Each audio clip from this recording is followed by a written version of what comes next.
Hello, I hope you enjoy this short video I made in September. It originated as a Facebook Live, and in it I refer to painting edges of work that I've mounted on wooden blocks. And it's work that I've actually started to prepare for my free playdates sessions, which always come before my longer course Serious Fun, and that's going to happen in April, May, so the play dates will be in early April. If you want to be sure not to miss play dates or the longer course, be sure to sign up for my newsletter on my website, which you'll find a link to here on the page. This year, my Serious Fun course is going to be exploring paths to abstraction in several different genres. This approach kind of coalesced last year, and I'm very excited about it because it's a knowledge-based course, and it allows us to move between genres and see how the fundamentals of art are really similar no matter what genre you're working in. It also is designed to help you loosen up and become more expressive and intuitive. Meanwhile, I hope you enjoy this little video on choosing how to finish edges of paper that's been mounted on wooden blocks. Hello, I am back in my studio. I thought I'd just pop in to Artwork Art Play to talk about what I'm up to. I've been away for quite a long time, traveling and then just involved in summer. Like often we are, it's hard to sometimes concentrate on our studio work in the summertime. But I did do a little bit before I went away in September, thinking about play dates, which I'll be offering in the spring, and what I'm going to offer as far as some fun play and learning potential for those 3 free sessions that will be in March. So I did an abstraction exercise, working first on drawings, which was, started. The prompts were these shells. I have quite a big collection of shells in my studio and other natural objects. I love to turn to natural objects for source material. So I did a series of drawings and then sort of pulled the visual language from those to create this series of abstract paintings. And you may or may not see the origins of the shells in those. But I find when I get back into my studio, it's hard to jump into the big work. So I like to kind of fiddle around with small projects and maybe some that don't take too much brain energy. So these are, I mounted these yesterday on these blocks. So I've sealed the blocks with a medium and then mounted these with really good white glue and set them under weights overnight. And there's a video about that called Cropping, Mounting, and Framing, I think, on my YouTube channel. So these might not be finished. I might go in and work on them a little more, maybe, tuck in some darks and some lights, maybe do a bit more mark making. But what I'd like to do is show you how I paint the edges. So there's different potentials for the edges of these. I could just leave them clear. At any rate, I need to seal these edges. This is a paper that I've mounted on here, so we need to seal this fresh edge that I cut with my X-Acto knife yesterday. So we can do that either with just a clear medium or with a paint.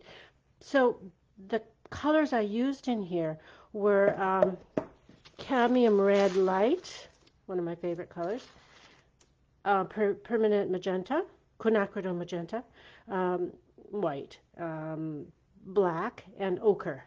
So there's a variety of mixes we can make with those, and I thought I'd just try a few different ones. So let's make a mix. I'll put these aside.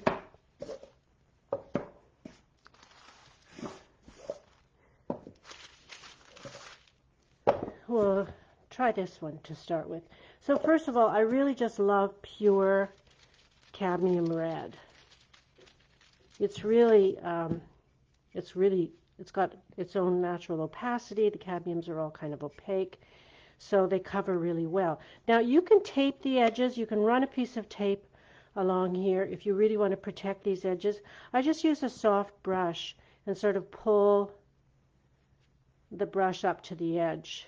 But we do want to make sure that we paint those bare paper edges to protect them, because normally, we used to put works under paper, but now that we're mixing media and we often involve acrylics, then we can seal the works on paper with acrylic and protect them. We don't need to put them under glass. So that's pretty fun. I like that one. I'm just going to do a bunch of different ones here. How about a pink? So this quinacridone magenta creates such a beautiful sweet pink with a little bit of white. You don't need much quinacridone magenta. Actually, it's a pretty strong color.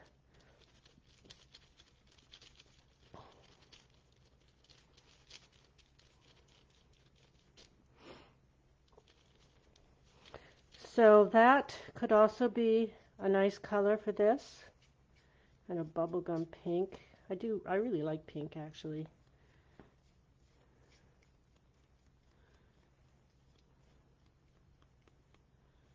Be sure to drop a comment in if you're watching. So that's quite beautiful. A little bit of ochre and pink can be a really beautiful color too. Just kind of warm it up a little bit more with the ochre. But it also desaturates it, so it kind of drives it into a more neutral kind of mix. Not quite so pink. So there's a more complex color, a more complex pink. So ochre, permanent magenta, and a bit of white. And all these colors will be in the pieces because they all got kind of mixed up as I painted these. I do really like the pure pink. But the other thing we could move into are some grays. So I'll just mix a gray. I've still got a little bit of pink on my brush, but that's okay because there are pinks in the grays. Like if we look at this gray, it's quite pink. So let's try this. Just a little touch of white. This is carbon black. And a little bit of pink. And see how that goes.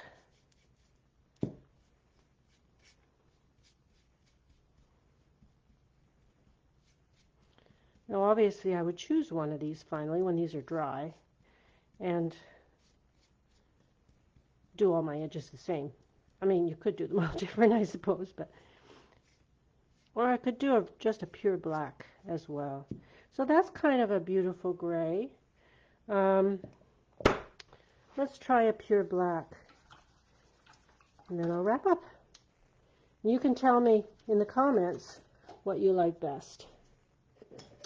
Okay, let's try more of a black.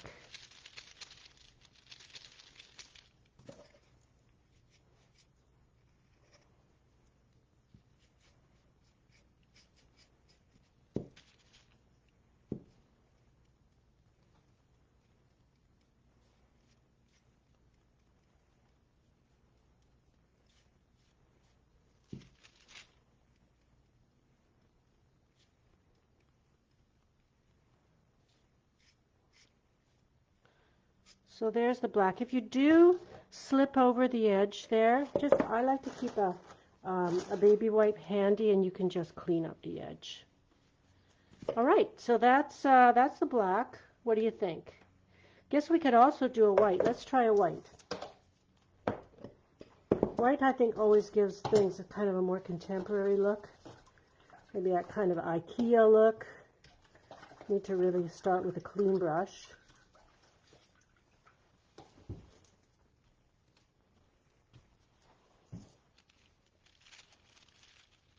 And some clean water.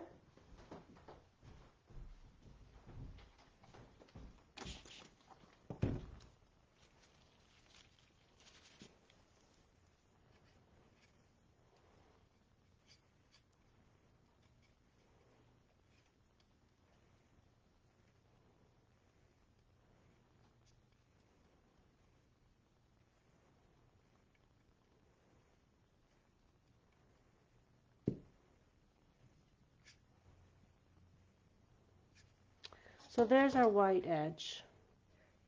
What do you like best? Let me know in the comments, and I hope you're getting some of your own studio time this fall.